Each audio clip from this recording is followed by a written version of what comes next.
Carpal tunnel syndrome. ഇന്നത്തെ നമ്മുടെ topic ഇതാണ്. കയ്യിലെ മരവിപ്പും വേദനയും നമ്മൾ അവഗണിക്കരുത്. ഞാൻ ഡോക്ടർ ജിഷ മേരി, ഹോമിയോ ഡോക്ടറും കൺസൾട്ടൻറ്റ് സൈക്കോളജിസ്റ്റുമാണ്. ഇന്ന് നമ്മൾ സംസാരിക്കുന്നത് വളരെ സാധാരണമായിട്ട് കാണപ്പെടുന്ന ഏത് ഏജ് ഗ്രൂപ്പിലും, പ്രത്യേകിച്ച് ഒരു 25 വയസ്സ് മുകളിലുള്ള കുറേ പേർക്ക് ഇപ്പോൾ ഇത് കാണുന്നുണ്ട്. പക്ഷെ തുടക്കത്തിൽ നമ്മളിത് തിരിച്ചറിയാതെ പോകുന്ന ഒരു പ്രശ്നമാണ്. അതായത് കൈ തരിക്കുന്നു, കൈ വേദന എടുക്കുന്നു എന്നൊക്കെ പറഞ്ഞ് നമ്മൾ പതുക്കെ അതങ്ങ് ഇഗ്നോർ ചെയ്തു പോകും.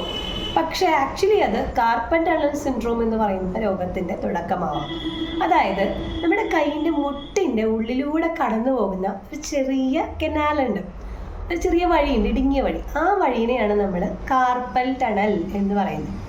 അപ്പോൾ ആ വഴിയിലൂടെ നമ്മുടെ കൈവിരലുകളിലേക്ക് പോകുന്ന മീഡിയൻ നെർവ് എന്ന് പറയുന്ന നാഡി, മീഡിയൻ നെർവ്.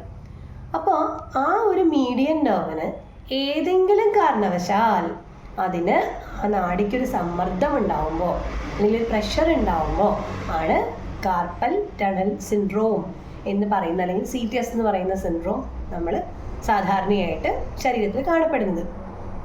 ഇനി എന്തുകൊണ്ടാണ് ഈ സംഗതി ഉണ്ടാവുന്നത് എന്ന് നമുക്ക് നോക്കാം. അതായത് ഒരേ ടൈപ്പ് ഓഫ് മൂവ്മെൻറ്റ്സ് നമ്മുടെ കയ്യ് കുറേ നാൾ റിപ്പീറ്റഡ് ആയിട്ട് ചെയ്യാം. അതായത് നമ്മൾ കണ്ടിന്യൂസ് ആയിട്ട് നമ്മൾ ടെക്നോളജി വൈസ് വർക്ക് ചെയ്യുന്നവർ, അതായത് കമ്പ്യൂട്ടർ സ്ഥിരമായിട്ട് ഒരേ പൊസിഷനിൽ ഇരുന്ന് ഇങ്ങനെ യൂസ് ചെയ്യുന്നവർ, അതുപോലെ മൊബൈൽ ഫോൺ. ഇപ്പോൾ പ്രധാനമായിട്ടും കുട്ടികളിൽ വരെ ഈ ഒരു അസുഖം കാണുന്നുണ്ട്. മൊബൈൽ ഫോൺ ഇങ്ങനെ പിടിച്ച് പല പല കാര്യങ്ങൾ ഇങ്ങനെ ചെയ്തുകൊണ്ടിരിക്കൽ.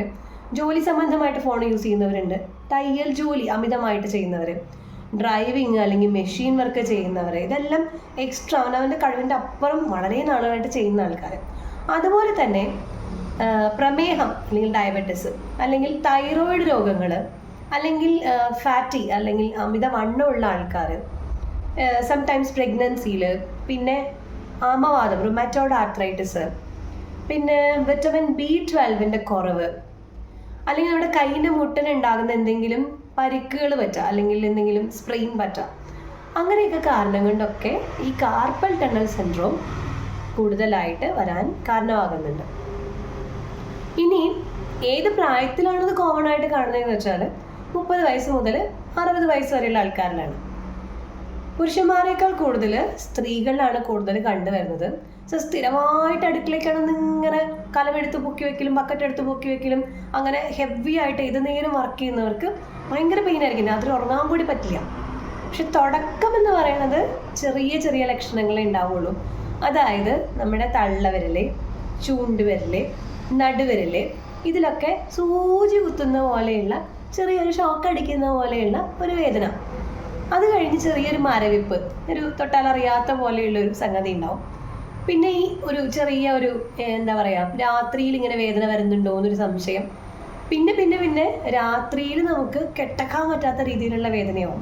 ഒരു ഉറക്കം കഴിഞ്ഞ് എഴുന്നേറ്റിട്ട് ഭയങ്കര കൈവേദന, കൈ ഇങ്ങനെ എടുത്ത് വെക്കാൻ പോലും പറ്റില്ല, കൈ ഇങ്ങനെ മൂവ് ചെയ്യുമ്പോൾ പോലും ഭയങ്കര വേദന. അങ്ങനെയുള്ള ചില ലക്ഷണങ്ങളാണ് ആദ്യമായിട്ട് കാണുന്നത്. എന്നാൽ രാവിലെ എണീറ്റ് നമ്മൾ വർക്ക് ചെയ്ത് തുടങ്ങി കുറച്ച് കഴിയുമ്പം വേദന കുറയുകയും ചെയ്യും. അപ്പോൾ ഇത് കൂടി വന്നാൽ എന്ത് സംഭവിക്കുമെന്ന് ചോദിച്ചാൽ, അതായത് പ്രത്യേകിച്ച് നമ്മളിത് ശ്രദ്ധിക്കാതെ നമ്മൾ ചികിത്സിക്കാതെയൊക്കെ പോയാൽ നമ്മുടെ കൈയിൻ്റെ ഗ്രാസ്പിംഗ് കപ്പാസിറ്റി കുറയാം. അതായത് നമുക്ക് ശക്തിയായിട്ട് പിടിക്കാനുള്ള കഴിവ്, ചിലപ്പോൾ ഗ്ലാസ് പോലും നമ്മുടെ കയ്യിൽ നിന്ന് താഴെ വീണ് പൊട്ടുക, പാത്രങ്ങൾ വീണ് പൊട്ടുക, എന്തെങ്കിലും സാധനങ്ങൾ നമ്മൾ ഈസി ആയിട്ട് പിടിച്ചതായിരിക്കും.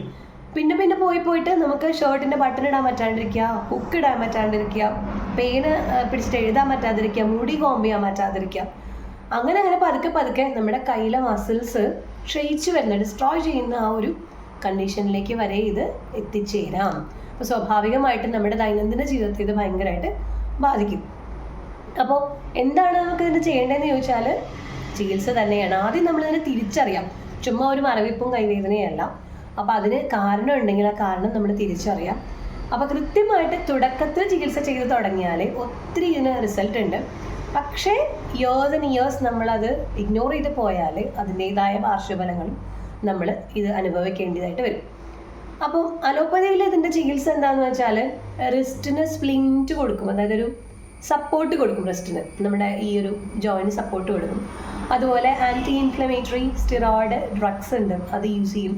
ഫിസിയോതെറാപ്പി ഓഫ് കോഴ്സ് ചെയ്യാറുണ്ട്. പിന്നെ സ്റ്റിറോയിഡ് ഇഞ്ചെക്ഷൻസ് ജോയിൻസിന് കൊടുക്കാറുണ്ട്. പിന്നെ കുറച്ചും കൂടിയൊക്കെ ഗുരുതരമായി എന്ന് തോന്നുന്ന കേസുകളിൽ സർജറി ഓപ്റ്റ് ചെയ്യാൻ പറയാറുണ്ട്. ഇപ്പോൾ കോമൺലി സർജറി തന്നെയാണ് ഇതിനൊരു ഓപ്ഷനായിട്ട് അലോപ്പതിയിൽ പറഞ്ഞു കേൾക്കുന്നത്. മിക്കവാറും സർജറി കഴിഞ്ഞാൽ അതിൻ്റെ ഒരു ഫോളോ അപ്പും വേണ്ടി വരാറുണ്ട്. ഹോമിയോപ്പതിയിൽ രോഗിയുടെ വ്യക്തിഗതമായിട്ടുള്ള ലക്ഷണങ്ങൾ, അതിൻ്റെ പേഴ്സണൽ ക്യാരക്ടറിസ്റ്റിക്സും ആളുടെ ശരീരഘടനയും അതൊക്കെ വിലയിരുത്തിയിട്ടാണ് ചികിത്സ കൊടുക്കുന്നത്. അപ്പോൾ രോഗത്തിന് ഫസ്റ്റ് ടൈമിലെ വേദന, മരവിപ്പ്, ആ ഒരു നെർവിൻ്റെ ആ ഒരു പ്രഷറത്തൊക്കെ കുറയ്ക്കാനും ഈ പേഷ്യൻറ്റിൻ്റെ ജീവിത നിലവാരം മെച്ചപ്പെടുത്താനും സഹായിക്കുന്ന ഔഷധങ്ങളാണ് സാധാരണയായിട്ട് ഉപയോഗിച്ച് വരുന്നത്. അപ്പോൾ രോഗലക്ഷണങ്ങൾ അനുസരിച്ചിട്ട് ഹോമിയോപ്പതി പരിഗണിക്കുന്ന ചില മരുന്നുകളുണ്ട്. അത് നമുക്ക് പരിചയപ്പെടാം. റൂട്ട, ഹൈപ്പറിക്കം, കാസ്റ്റിക്കം, റെസ്റ്റോക്സ്, ആർണിക്ക, ഗ്വയേക്കം, ഇതൊക്കെയാണ് സാധാരണ ഈ പർട്ടിക്കുലർ ടു ഡിസീസ് നമ്മൾ യൂസ് ചെയ്യുന്നത്. പക്ഷേ നമ്മളൊരു ഹോൾ രോഗിയെ നമ്മൾ പഠിച്ചതിന് ശേഷം അതനുസരിച്ചുള്ള മെഡിസിൻസ് വളരെ പർട്ടിക്കുലറായിട്ട് ടു ദ പേഷ്യൻറ്റ് നമ്മൾ സെലക്ട് ചെയ്യാറുണ്ട്. പിന്നെ രാത്രിയിൽ കൈ മരവിക്കുന്നതേ, നമ്മുടെ വിരലിൽ ചൊറിച്ചിൽ പോലെയുള്ള അനുഭവം, അങ്ങനത്തെ കാര്യങ്ങളൊക്കെ ഉണ്ടാവുക, അല്ലെങ്കിൽ നമ്മുടെ കയ്യിൽ നിന്ന് സാധനങ്ങൾ വീട് പൊട്ടുക, അങ്ങനെയൊക്കെ കണ്ടീഷൻസ് ഉണ്ടെങ്കിൽ നമ്മുടെ ക്ഷീണമാണ് അല്ലെങ്കിൽ ഡയബറ്റിസ് അസോസിയേറ്റഡ് ആയെന്നൊക്കെ കരുതിയിട്ട് നമ്മളതിനെ വെറുതെ വിടാതെ നമ്മളൊരു അസുഖത്തിൻ്റെ സൂചനകളാണെന്ന് നേരത്തെ കണ്ടെത്തിയിട്ട് അതിന് നേരത്തെ തന്നെ രോഗനിർണയം ചെയ്യുക, ചികിത്സിക്കുക.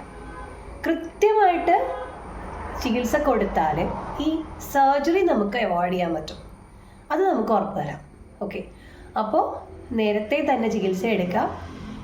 സുഖമായിട്ട് പൂർണ്ണമായിട്ട് മെഡിസിൻ യൂസ് ചെയ്തിട്ട് മാറ്റിയെടുക്കാവുന്ന ഒരു സംഗതിയാണ് കാർപ്പൽ ടണൽ സിൻഡ്രോം. നമ്മുടെ കയ്യിലാണ്ട് നമ്മളെങ്ങനെയാണ് ജീവിക്കുക അല്ലേ? എഴുതാനും അതുപോലെ തന്നെ വർക്ക് ചെയ്യാനും കുക്ക് ചെയ്യാനും എന്തിനും നമുക്ക് നമ്മുടെ കൈ വേണം. ഏറ്റവും പ്രഷ്യസ് ആയിട്ടുള്ള നമ്മുടെ കൈ സംരക്ഷിക്കുക എന്നുള്ളത് നമ്മുടെ ഉത്തരവാദിത്തം. അപ്പോൾ നിസാര കാര്യമാണ് കാർപ്പൽ ടണൽ സിൻഡ്രോം. കേൾക്കുമ്പോൾ ഭയങ്കര സംഭവമായിട്ട് തോന്നുമെങ്കിലും അപ്പോൾ ടിപ്പിക്കലി നമ്മൾ നേരത്തെ ഐഡൻറ്റിഫൈ ചെയ്യുക, കൃത്യമായിട്ടുള്ള മെഡിക്കേഷൻ ചെയ്യാം. സോ നമുക്ക് സർജറിയൊക്കെ ഒഴിവാക്കി നമുക്കിതിനെ പെട്ടെന്ന് റിക്കവർ ചെയ്യാനായിട്ട് സാധിക്കും. അപ്പോൾ ആരോഗ്യ സംബന്ധമായിട്ടുള്ള മറ്റൊരു വിഷയവുമായി ഇനിയും കണ്ടുമുട്ടാം. Thanks for watching. Signing off, doctor Jisha Mary.